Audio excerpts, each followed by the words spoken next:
Hello दोस्तों, स्वागत है आपका हमारे YouTube चैनल कॉमिक फैन पर। चलिए दोस्तों, शुरू करते हैं एक मल्टी स्टारर कॉमिक्स जल जला का छठा और अंतिम भाग। चलिए शुरू करते हैं। आ गुब्बारे, तू मुझे भेंट में गुब्बारे देकर खुश करना चाहता है।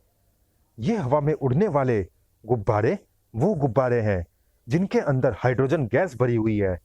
वो गैस जो बरसते पानी में भी जल सकती है। ध्रुव ने सिग्नल फ्लेयर छोड़ा। आ महामानव कुछ पलों के लिए असंतुलित हुआ और ध्रुव को उसके मुंह में जीवाणु मिश्रण डालने का मौका मिल गया। लेकिन इस पर तो कोई असर नहीं हुआ और शीशी भी मेरे हाथों से छूट गई है। सिर्फ आधा मिश्रण इसके मुंह में जा पाया था। बहुत खेल हो गया ध्रुव। अब मैं तुझे दिखाता हूं अपनी असली योजना। देख, उफ, बचाव का रास्ता तैयार कर लेना चाहिए। उस अद्भुत प्रकाश ऊर्जा से ध्रुव और चंडिका के होश गुम होने लगे और जब उनके होश वापस लौटे तो देख ध्रुव, पृथ्वी के हिलने का वक्त आ गया है। आने वाला है जलजला। ये मूसलाधार बारिश पूरी पृथ्वी पर हो रही है। इससे समुद्र का जल स्तर बढ़ेगा और उसमें तैरने वाले महाद्वीपों के भूखंड और आसानी से तैर सकेंगे।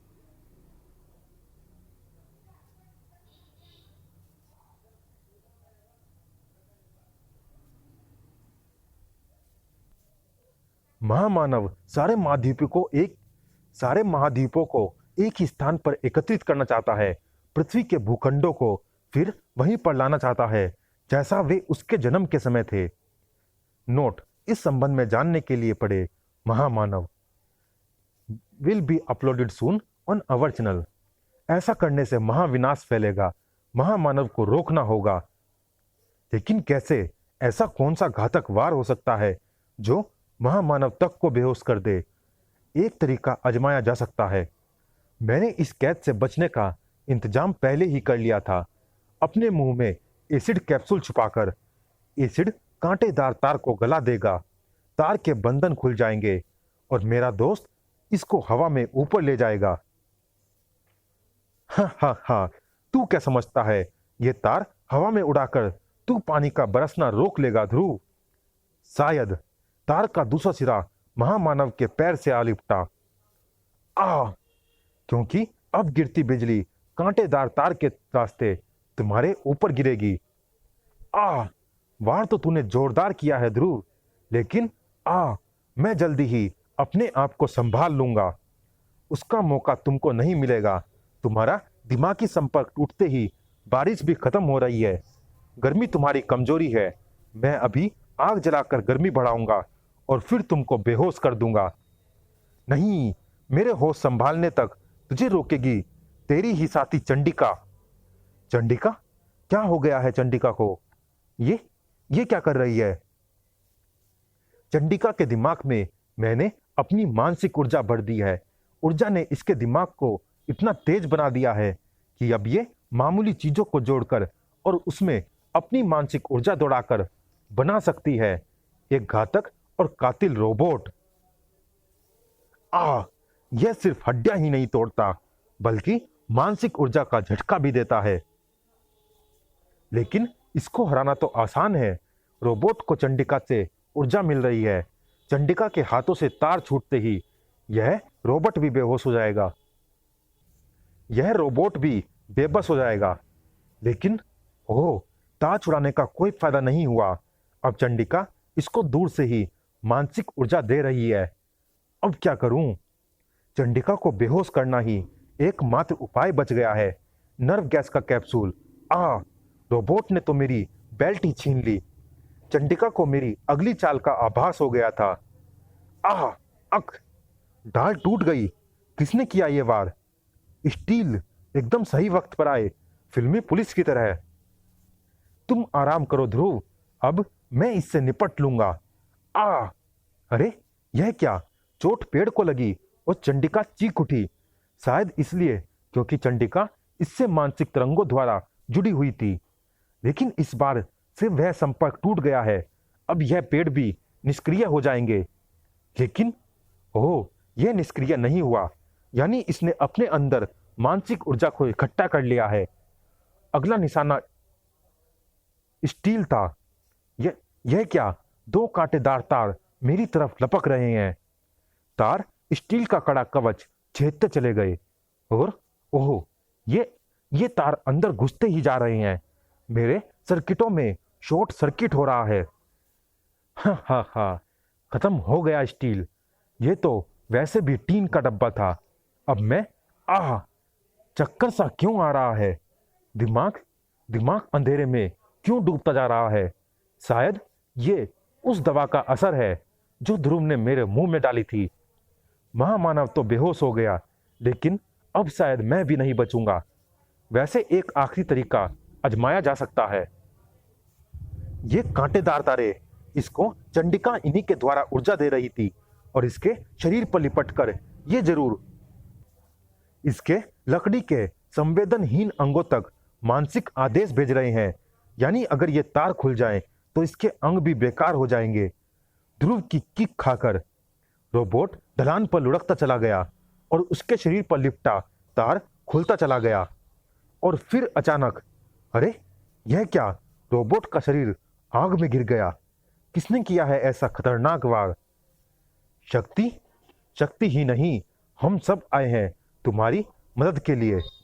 लेकिन तुमको तो मदद की जरूरत ही नहीं पड़ी। तुमने तो महामानव को खुद ही काबू में कर लिया है।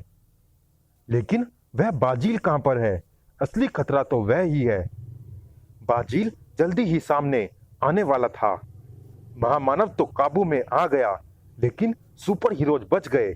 अब उनको मारने के साथ साथ ही शुरू होगा मानव जाति पर पक्षी जाति का विजय अभियान।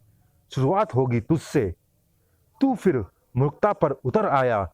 तेरा खाना, उसको बनाने का तरीका मैंने जान लिया है तेरा दिमाग पढ़कर। पता नहीं ये तरीका मुझको पहले क्यों नहीं सूझा। तू मेरे दम पर मानवों का राजा बनना चाहता था। तूने मानव और बाज के जीन्स मिलाकर बाजील को प्रयोगशाला में पैदा जरूर किया है, लेकिन तू बाजील का बाप नहीं, बल्कि बाजील तेरा बाप है। तू मानवों पर राज नहीं करेगा, बल्कि पक्षी मानव पर राज करेंगे। अफसोस कि तू वह दिन देख नहीं पाएगा। इसी वक्त बाजील, ये बाजील कौन है? हम तो महामानव से लड़ रहे थे। बाजील इस सारे षड्यंत्र से जुड़ा हुआ है ध्रुव। महामानव को बेबस करना भी जरूर उसी के षड्यंत्र का एक हिस्सा है। सही समझे, षड्यंत्र है पृथ्वी पर मानव जाति का राज्य खत्म करके पृथ्वी जाति के राज्य को स्थापित करना सम्राट बाजील के द्वारा। उफ, बेसुमार चिड़िया। चूं चूं, ची ची, ची ची, चीच। उफ, ये तो मेरा भी कहना नहीं मान रही है। ये अब सिर्फ बाजील का आदेश मानेंगी। ये पूरी दुनिया में तबाही मचाना पहले ही शुरू कर चुकी हैं। लेकिन यहां पर कोई चिड़िया तबाही नहीं मचाएगी। तबाही मचाएगी नागराज की विष फुंकार। सब अपनी अपनी सांसें रोक लो। चिड़ियों को बेहोश होने में एक पल भी नहीं लगा। शुक्रिया नागराज, मैं अपनी अग्नि शक्ति का प्रयोग करके इन चिड़ियों को मारना नहीं चाहती थी, लेकिन इतनी दया मैं इस बाजील पर नहीं दिखाऊंगी। दया की जरूरत तुझे पड़ेगी शक्ति, जरूर पड़ेगी, जब तेरी ही आग तुझे जलाएगी। इसके मानसिक कवच ने मेरे शरीर को चारों तरफ से लपेट लिया है और मेरी लपटें इसी के अंदर कैद होकर रह गई है। मेरी लपटें मेरे ही शरीर को झुलसा रही है। मैं इस कवच के टुकड़े टुकड़े कर दूंगा शक्ति, तुमको आजाद। कड़ाक। तू मेरा मानसिक कवच अपनी परमाणु शक्ति से नहीं तोड़ सकता परमाणु, लेकिन मैं तुमको तो तोड़ सकता हूं ना बाजील। खतरनाक वार है तुम्हारा, लेकिन मेरी शक्तियां मेरे घाव को जल्दी ही भर देंगी और मेरा मानसिक कवच तुम्हारे हर वार को रोक लेगा। पर मेरा मानसिक कवच मुझे वार करने से नहीं रोकेगा। हमारे कोई भी वार इस तक पहुंच नहीं पा रहे हैं। अब क्या करें? इसके वार से बचने के लिए परमाणु कणों में अपने आप को बदलना तो और घातक हो गया। इसकी मानसिक शक्ति मेरे कणों को जुड़ने नहीं दे रही है। मैं सामान्य रूप में नहीं आ पा रहा हूं। भेड़िया को देखो, भेड़िया की गदा को देखो और गदा को मानसिक कवच के चिथड़े उड़ाते हुए देखो। पहले शक्ति पर चढ़ा आवरण टूटेगा और फिर बाजील का कवच टूटेगा। भेड़िया की गदा दुनिया पर कहर बर्पा करने वालों की हड्डियां तोड़ देगी। बड़ाम, उसकी जरूरत नहीं पड़ेगी। मेरा ग्रेनेड लॉन्चर बाजील को इस हालत में छोड़ेगा ही नहीं कि तुम उसकी हड्डियां तोड़ सको। डोगा समस्या को जड़ से मिटा देगा। ये ग्रेनेड को भी झेल गया, पर मेरी फुंकार इसको दोबारा आंखें खोलने के लायक नहीं छोड़ेगी। तुम लोग इसको अकेले अकेले ही मार लोगे क्या? कुछ हमको भी तो योगदान करने दो। आ आ ये बुरी तरह से घायल है, लेकिन फिर भी मर नहीं रहा है। इसका कारण क्या हो सकता है? इसका कारण इसकी अनोखी बनावट है ध्रुव। उन कोशिकाओं की बनावट जो इंसान और पक्षी दोनों के ही जीन्स को मिलाकर बनी है। डॉक्टर वायरस, बाजील के बारे में तुम इतना कुछ कैसे जानते हो डॉक्टर वायरस? क्योंकि इसको मैंने ही बनाया है।